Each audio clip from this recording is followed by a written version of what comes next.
இன்னைக்கு நாளே பொங்கலுக்கு ரெடி ஆகிறோம். இன்னைக்கு ஜனவரி 13 போகி பண்டிகை. அதுக்காக ராத்திரியில கோலம் போடுறோம். பானைக்கு கீழே பூ, பானைக்கு பக்கத்துல கரும்பு மற்றும் நெல்கதிர், அது பானைக்கு மேல கதிரவன். இந்த ரங்கோலி பொடியோட இந்த கோலம் போடுறோம். இது ரொம்ப அழகா இருக்கிற கோலம்.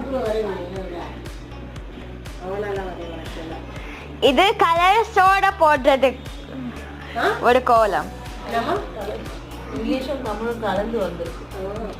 ஆமா,